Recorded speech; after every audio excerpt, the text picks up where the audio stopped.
બાપુ આપે તો અનેક ડિબેટોમાં પણ આ મુદ્દાને જો લાવ્યા છો સામે, આજે વિરોધ પ્રદર્શન પણ કરી રહ્યા છો। તમે જુઓ કે પ્રધાનમંત્રીજી સંસદની જ્યારે ચૂંટણી હતી લોકસભાની 2024માં, ત્યારે એવું બોલ્યા હતા કે વિરોધ પક્ષવાળા મંગલસૂત્ર ઉતારી નાખશે મહિલાઓનું। અને પછી જ્યારે આ ઈરાન ઇઝરાયલ વચ્ચેનું જે યુદ્ધ ચાલુ થયું એમાં એવા સ્ટેટમેન્ટ આપ્યા કે કોઈએ પણ સોનું ખરીદવું ના જોઈએ। અરે પણ પ્રધાનમંત્રીજી, અત્યારે દેશની મહિલાઓનું, વડોદરા ગુજરાતની મહિલાઓની એવી હાલત છે કે કોંગ્રેસના જમાનામાં મનમોહનસિંહ સાહેબ જ્યારે પ્રધાનમંત્રી હતા એ જમાનામાં જે સોનું મહિલાઓએ ખરીદ્યું હતું એ સોનું અત્યારે દરેક પ્રકારના ફાઇનાન્સમાં પડેલું છે સાહેબ। એ સોનાને ફાઇનાન્સમાં મૂકીને ઉધારી કરીને ઘર ચલાવવાના વારા આવી ગયા છે।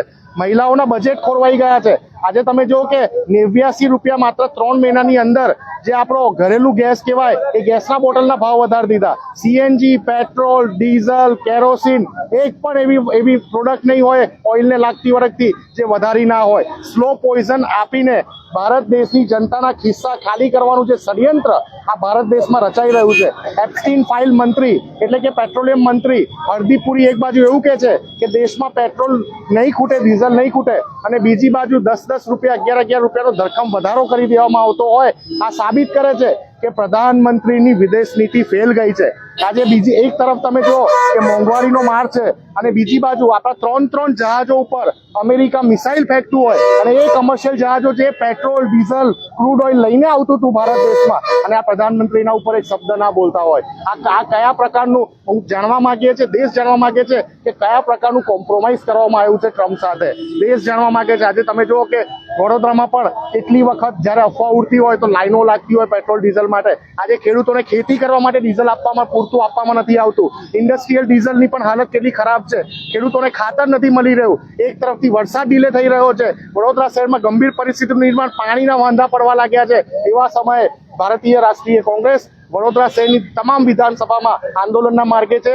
જ્યાં સુધી મોંઘવારી પાછી નહીં ખેંચાય અને જ્યાં સુધી દેશના શિક્ષણ મંત્રી ધર્મેન્દ્ર પ્રધાન રાજીનામું નહીં આપે ત્યાં સુધી ભારત દેશમાં એનએસયુઆઈ, યુથ કોંગ્રેસ અને અમારું મુખ્ય કોંગ્રેસ ભારતીય રાષ્ટ્રીય કોંગ્રેસ તમામ જગ્યાઓ પર આંદોલન કરશે। રોડ ઉપર ઉતરી રહ્યા છે અમે, અને આ મજબૂતાઈથી લડાઈ આ નફ્ફટ સરકાર, આ નિકમ્મી સરકારની સામે આપવાનું। મોંઘવારીનું કારણ તો મિડલ ઈસ્ટમાં જે તણાવની સ્થિતિ ચાલી રહી છે તેનું કારણ બતાવવામાં આવી રહ્યું છે। ના, મને એવું કોને, ઓસ્ટ્રેલિયાના પ્રાઇમ મિનિસ્ટર 17 રૂપિયા પેટ્રોલનો ભાવ ઓછો કરતા હોય।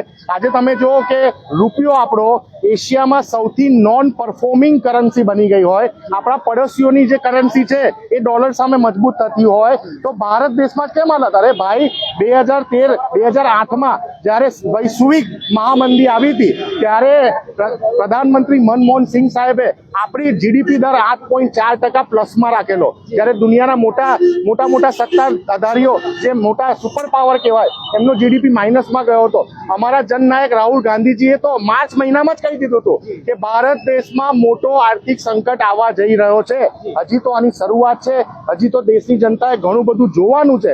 દેશની જનતાએ પણ આંખો ખોલવી પડશે કે આ પ્રધાનમંત્રીએ ઝેનઝીને બરબાદ કરી, યુવાનોને બરબાદ કર્યા, મહિલાઓને આપેલા વાયદાઓ બરબાદ થઈ ગયા, ખેડૂતોને બરબાદ કરી રહ્યા છે, અને હવે મધ્યમ વર્ગ અને ગરીબને બરબાદ કરવાનું આ કારસ્તાન રચાઈ રહ્યું છે। ચોક્કસથી દર્શક મિત્રો, આપણે